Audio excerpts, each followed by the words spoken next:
চাপড়া কলেজের অধ্যক্ষকে মারধরের অভিযোগ। অধ্যক্ষ শুভাশিস পাণ্ডাকে মারধরের অভিযোগ স্থানীয় এক ব্যক্তির বিরুদ্ধে।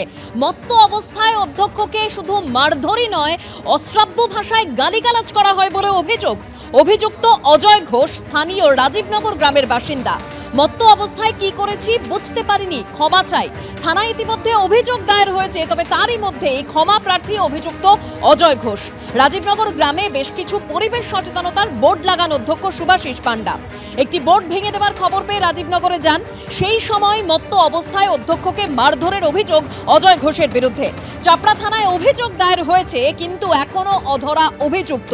প্রশ্ন উঠছে, অভিযুক্ত প্রকাশ্যে ঘুরে বেড়ালেও কেন গ্রেপ্তার নয়? আমি জায়গাটা ইন্টারেস্ট দেখে আমি কতগুলো বোর্ড বসিয়েছিলাম। তো আমাকে এক সপ্তাহ আগে আমার মালিক খবর দিলেন, স্যার একটা বোর্ডকে কেউ ভেঙে দিয়েছে, এরকম একটা হচ্ছে, আপনাকে যেতে হবে, আমরা একা গেলে হবে না। আমি চলো। তবে কালকে আমি কলেজ যাওয়ার পরে আমি 4:30 নাগাদ বেরিয়ে যাই। হঠাৎ করে বোর্ডটা ঠিক করার সময় একটা লোক বাইকে করে চলে এলো। সেই লোকটা এসছে, এখন এখানে আছে আমার সাথে। তিনি বললেন, দাঁড়িয়ে এটা কী করছেন?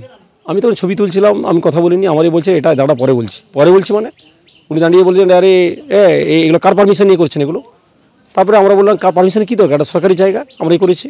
এই বলে সে বোর্ডটাকে ভেঙে দিল, পা দিয়ে ভেতে একদম হাতে মুড়িয়ে বলে, তো লে বড়, এবার কী করবি? তারপরে আমি বললাম, এটা ভাঙলেন কেন? এটা জানেন কত করতে হয়? জানেন মানে তুমি কে? ওরা বলছে প্রিন্সিপাল। প্রচুর স্ল্যাং ল্যাঙ্গুয়েজ গালি দিল আমাকে। গালি দিয়ে আমাকে পরপর মার, সিকিউরিটি মারতে এসেছিলো, তার একদম আঁচড় দিয়ে করলো। আমি একটা আমার মনে আছে, কিন্তু সিকিউরিটি বলছে আপনাকে এবার মেরেই ফেলো, আমরা জানি জীবিত নিয়ে যেতে পারবো না। তো আমি তখন বুঝিনি, পরে দেখছি কাল সারা রাত ঘুমাতে পারিনি, এখনও লাল হয়ে আছে। এখন দেখুন স্যার, আমি ড্রিঙ্ক করেছিলাম। এখন প্রিন্সিপাল নিশ্চয়ই ভালো লোক, এবার আমি বুঝতে পারিনি। ড্রিঙ্ক করে যা হয় আমি তাই করে ফেলেছি।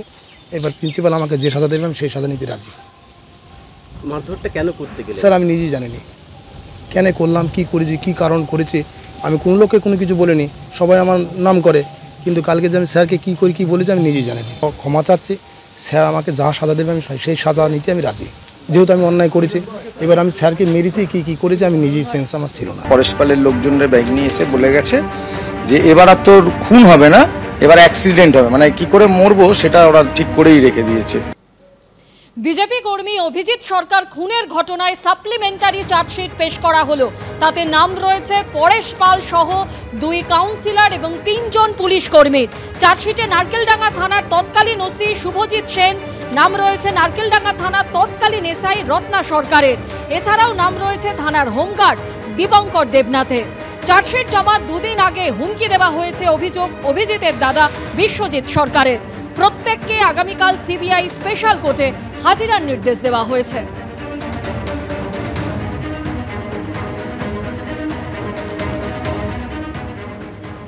চার্জশিট হয়েছে এবং পরেশ পাল আরো 2 জন কাউন্সিলর, তাদের নাম রয়েছে। এর বাইরে আরো কাদের নাম রয়েছে? নারকেলডাঙ্গা থানা তখনকার ওসি শুভজিৎ সেন, রত্না সরকার এসআই এবং দীপঙ্কর দেবনাথ এখনও অবধি নারকেলডাঙ্গা থানাতেই রয়েছে হোমগার্ড। রত্না সরকার লালবাজারে পোস্টিং হয়েছে। আর এছাড়া তৃণমূলের গুন্ডা বাহিনী আরও হচ্ছে আপনার 12 জন, টোটাল 18 জনের নাম। এই তো আমার বাড়ির সামনে এখানে মিটিং করেছিল 20/4/2021 সাল, ডেটটা হবে ভোটের কয়েকদিন আগে। এসে এখান থেকে বলেছিল যে বিভিন্ন রকমের ধমকি, জানে মেরে দেবে, জমদুয়ার পার করে দেবে 2 ভাইকে, আরও অনেক বক্তব্য এরা দিয়েছিল। এবং শুধু দিয়েছিলই না, এবং এরা সেই কাজটা করেওছে। এরা যেমন বলে গেছিল 2 তারিখে জমদুয়ার পার হয়ে যাবে, তা সত্যি আমার ভাই 2 তারিখে জমদুয়ার পার করেই দিল। তারা যে বলেছিল যে আমাদের এখানে থাকতে দেবে না, মেরে ফেলবে, সেটা 2 তারিখে করল। নারকেলডাঙ্গা থানার পুলিশ এবং এই এমএলএ কাউন্সিলররা মিলিতভাবে, পুলিশ প্রশাসন এবং রাজনৈতিক নেতারা মিলে এত বড় সন্ত্রাস এখানে করেছিল। চার্জশিটে 2 দিন আগেই এসেছিল, আমি থানায় ফোন করে বলেও ছিলাম। ফরেস্টপালের লোকজনের বাইক নিয়ে এসে বলে গেছে যে এবার আর তোর খুন হবে না, এবার অ্যাক্সিডেন্ট হবে, মানে কি করে মরবো সেটা ওরা ঠিক করেই রেখে দিয়েছে। সিবিআই ও চার্জশিটে ভরসা নাই। আরজিকর কাণ্ড দেখেছি আমরা, যে সিবিআই আরজিকর কাণ্ডে কিছু করতে পারে না, সেই সিবিআই কার জন্য কি করবে আমার জানা নাই। এই সিবিআইকে আমি গুরুত্ব দিতে চাই না। সিবিআই চার্জশিটের কি মূল্য আছে আমার জানা নাই।